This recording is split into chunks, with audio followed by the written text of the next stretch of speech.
Hi, welcome to Managing My Money with Rosa. Today is Transfer Thursday, which means we're going to talk about my investing challenge. So I started investing in dividend stocks in August of 2021 and came to realize that if I didn't do something, my portfolio wasn't going to grow. Some of my dividends were really small, like 16 cents, 20 cents, and they weren't going anywhere. And that really doesn't buy a whole lot of shares when you do the dividend reinvestment plan.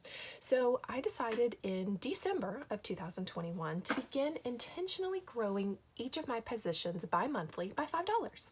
So I put in an order to my brokerage and tell it I want to spend $5. It auto calculates out how much I'm going to get and then spends the $5 or a little bit under, just depends.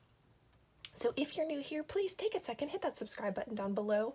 I'd really appreciate it. I have been stuck in the 360s, 370s for quite some time.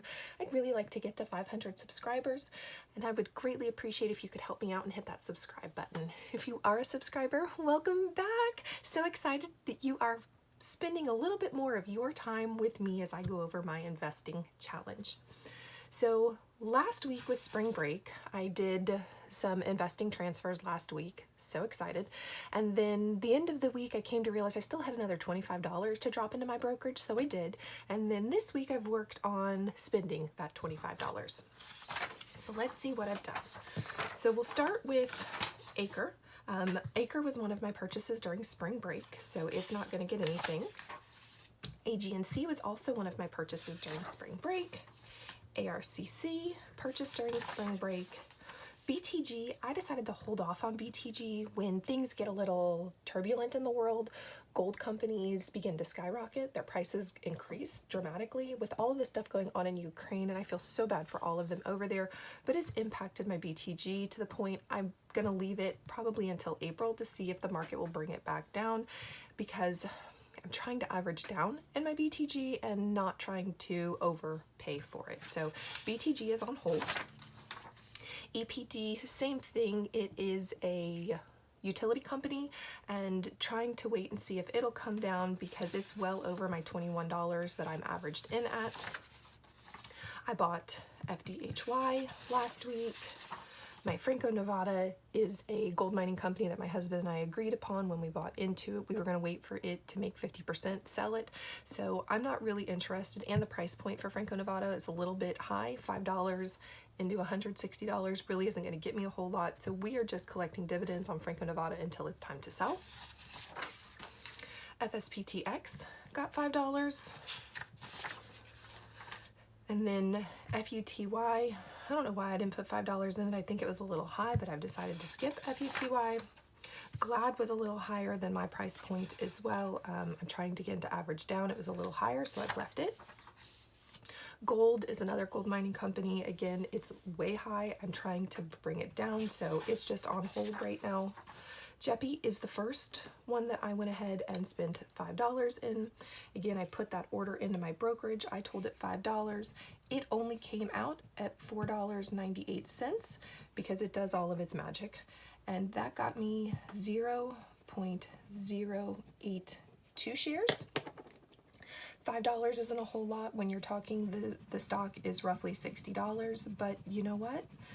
I'm growing my account, and that's one thing that I have to keep positive about to keep encouraging myself and knowing that I am moving in that right direction. So Jeppy is the first one that I got into. I then went into Maine. Maine was it was less than what my average cost was, so I went ahead and bought in. Again, I put in $5, however, it only came out as $4.96, and I got 0.118. So as you can tell from February to March, I definitely got more shares, paid a penny less, which tells me that overall Maine is down a little bit, but that's okay. I love averaging down. When I have to average up, I will, but I love averaging down where I get more for my money. I bought into Mo. Mo is going to be high regardless. I got really lucky when I got into Altria. I got in at like $42, so anything I buy from there is going to average it up, so I figured I might as well go ahead and put in. I got $4.96 again like I did last month. However, this time I only got 0.096 shares, and that's because, again, Mo was a little bit more expensive. Altria is one that I am not worried about averaging up or down. I just want in.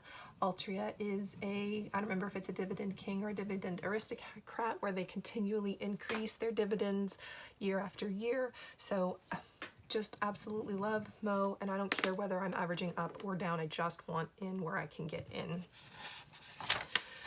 In our Z, I did not do my $5, but I did get 2 additional shares as part of my purchase goals.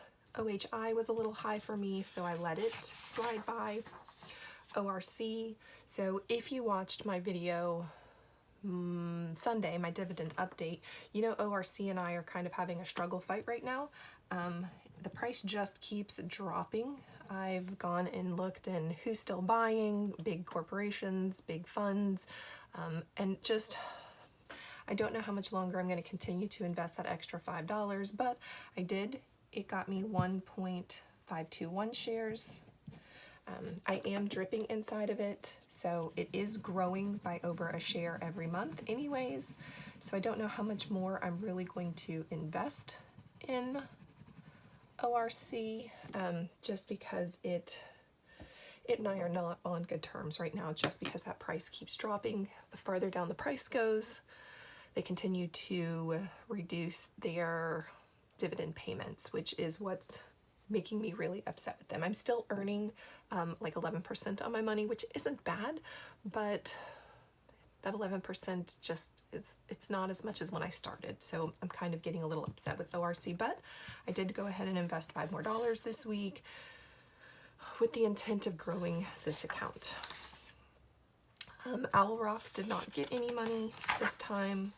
OXSQ, instead of doing $5, I'm trying to just buy in large chunks. Right now I've got a $25 or 25 more shares is on the docket, but I have to have money for that, so OXSQ hasn't gotten any. PFLT did get $5. It was below where I wanted it to be, so I again was averaging down, so it got me a 0.384 shares, which, as you can see, was more than what I got in February, which is why I went ahead and jumped to PFLT. Love it when I can average down. And then PNNT was a little too high, so I didn't do any of it. PSEC, just left it. AT&T, the price point has dropped, so again, I got into it. I got $4.99 worth, and last time it was $4.98, and I got 0.215 shares. Again, more than what I got last time, so still averaging down. Figured that AT&T worries me a little bit because I'm not certain of where it's going with everything, but at $5 bi-monthly, I'm okay to continue to buy in because it's not a whole bunch. So this was almost a quarter of a share, not quite. So I don't mind growing it a little bit at a time when I'm doing it this way. But AT&T is one that I am not going to jump in head over heels so that I can get its dividend yield. The uncertainty of AT&T just, I don't know what to do with them. And then ExxonMobil didn't get anything this time. I think that's the last one. It is. And then we're back to just a blank piece of paper. So those are, I can't speak all of a sudden. So those are all of the dividends that I purchased. Extra shares, my $5. I got into 6 this week. Yay! I actually had a little bit of extra money in there, went ahead and bought into a 6th one because why not? I could, and it was there. And that was that AT&T. I sat the fence for a little bit and went ahead and purchased in. So if you haven't already, please take a second, hit that subscribe button down below, and please thumbs up, guys. I really appreciate it. I hope you have a great day. Bye, guys.